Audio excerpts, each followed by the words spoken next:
नरेंद्र कोटांगड़े जी का सवाल है कि कुछ ऐसी बीमारियां हैं जिस कारण ठीक ढंग से जी नहीं पाते हैं, बहुत स्ट्रेस आता है, टेंशन भी आता है।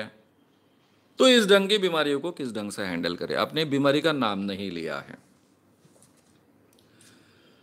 लेकिन ये देखिए कि हमारे जीवन में अगर हम तय करते हैं तो किसी भी परिस्थिति में किसी भी बीमारी के साथ में हम आनंद से जी सकते हैं। अगर वो हमारे जीवन में इनएविटेबल है, उसको हम टाल नहीं सकते हैं। अब बीमारियां दो तरीके की होती है, जानलेवा होती है तो वहां तो हमारे हाथ में अगर कुछ नहीं है तो वहां कुछ ही नहीं कर सकते हैं। लेकिन कुछ बीमारियां ऐसी होती है कि जिसके कारण दिक्कतें होती है लेकिन जानलेवा होती हैं, ऐसा नहीं है। उसको अगर हम बहुत केयरफुली टैकल करें तो जान न जाते हुए भी हम दीर्घकाल जी सकते हैं। तो ये दूसरी तरीके की बीमारियां अगर हैं कि जो जानलेवा नहीं है, हम अगर ठीक ढंग से केयर लेते हैं तो बहुत लंबे समय तक जी सकते हैं। ऐसे बीमारियों के साथ में हम आनंद से जी सकते हैं, उनके साथ में हम ठीक ढंग से कोप अप हो सकते हैं और इसके बावजूद हर अच्छे काम अपने जीवन में कर सकते हैं। इसके लिए हमको अपने आप को ट्रेन करना पड़ेगा। आपके जीवन की समस्या टालने के दो पर्याय होते हैं। पहला पर्याय होता है कि जो भी समस्या है उसके खिलाफ आप कदम उठाइए और उसको उस समस्या की छुट्टी कर दीजिए। अगर यह समस्या की हम छुट्टी नहीं कर पाते हैं, वो समस्या इनएविटेबल है, हमारे साथ रहने ही वाली है, तो वो समस्या होने के बावजूद वो समस्या के साथ जीना हम सीख ले। वो समस्या हमारे जीवन में है ही नहीं ऐसा मानकर चले और जीना सीखे। ये दूसरा तरीका बहुत अच्छे ढंग से हम अमल में ला सकते हैं। इसके लिए मैं आपको रिकमेंड करूंगा एक पिक्चर। आप बोलेंगे कि एक इतनी गंभीर बात में पिक्चर कैसे कहां से आया? ये पिक्चर भी उतना ही गंभीर है, जिसको ऑस्कर मिला है। पिक्चर का नाम है द ब्यूटीफुल माइंड।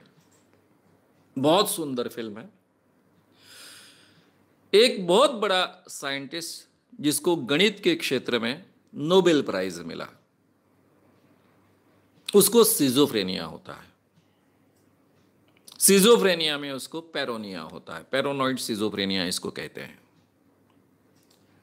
वो लोगों के साथ में जब बर्ताव करता है तो उसको समझ में नहीं आता है कि ये सच्चाई है या केवल मेरी कल्पना है। उसको अलग अलग इंसान दिखते हैं, अलग अलग इंसान उसके साथ में बात करते हैं। नीचे उसका कुछ तो भी नाम है। और ये अलग अलग इंसान मेरे साथ जो बात कर रहे हैं, जो मुझे दिख रहे हैं, वो सच है या केवल मेरी कल्पना है, इसको उसको पता नहीं चलता है। उन दिनों में दवाइयां इतनी आज जैसे साइकेट्रिक ड्रग जितने आज प्रगत है उतने प्रगत नहीं हुए थे। उसकी बीबी उसके साथ में पूरी शिद्दत से खड़ी रही।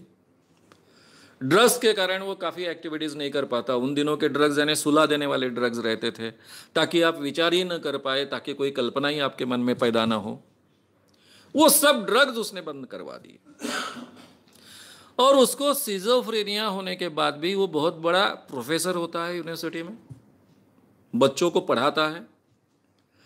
कई बार उसको डाउट आता है कि मेरे सामने बैठे हुए स्टूडेंट सही में है या कल्पना में मैं सिखा रहा हूं। तो उनको जिनके प्रति एक विश्वास पैदा होता है कि ये सच्ची व्यक्ति है, उसको पूछता है कि मैं यहाँ कोई है कि मैं केवल ब्लैक बोर्ड को पढ़ा रहा हूं, ऐसा भी पूछता है। जिंदगी भर उसको सच और कल्पना इसका फर्क नहीं महसूस होता है। इसके बावजूद वो बहुत नॉर्मल जीवन अच्छे ढंग से जी पाता है और सिजोफ्रेनिया होने के बाद में इतना बड़ा काम करता है अपने फील्ड में कि उसको नोबेल प्राइज मिलता है।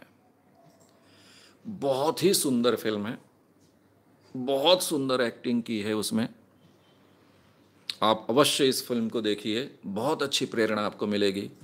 ये इतनी डिफिकल्ट बीमारी है कि जिसको हैंडल करना उसके हाथ में भी नहीं था, वो नॉर्मल भी नहीं रह सकता था। इसके बावजूद उसने बहुत अच्छे ढंग से ये ज़िंदगी जी है। तो मित्रों, कोई भी बीमारी हो उसका टेंशन न लेते हुए, स्ट्रेस न लेते हुए, चलो है मेरे साथ में, या ऐसे ही मेरे साथ में रहने वाली है, उसको दूर करने के जो भी पर्याय मैं तो करते रहूँगा। लेकिन उसके बावजूद मुझे जीना है और मेरा जीवन एक नॉर्मल और अच्छा जीने का प्रयास मुझे करना है, ये तय कर कर आप बहुत अच्छे ढंग से जी सकते हो। ये सामर्थ्य हमारे माइंड में होता है, हमारे में होता है, इतना ध्यान में रखिए। ये ब्यूटीफुल माइंड से आपको प्रेरणा मिलेगी। इजीली अवेलेबल फिल्म है, इंटरनेट पर आपको मिल जाएगी। अगर आपको ये वीडियो पसंद आया हो तो उसे ज़रूर लाइक करें, लोगों में ये अवेयरनेस फैलाने में हमारी मदद करें। वीडियो को ज़रूर शेयर भी करें। तो हमारे YouTube चैनल श्याम मानव को विज़िट करें। ऐसे सारे वीडियोस का आनंद लेने के लिए हमारे चैनल को सब्सक्राइब करें। उसके लिए सब्सक्राइब बटन दबाएं। नए वीडियोस का नोटिफिकेशन पाने के लिए बेल आइकन दबाएं।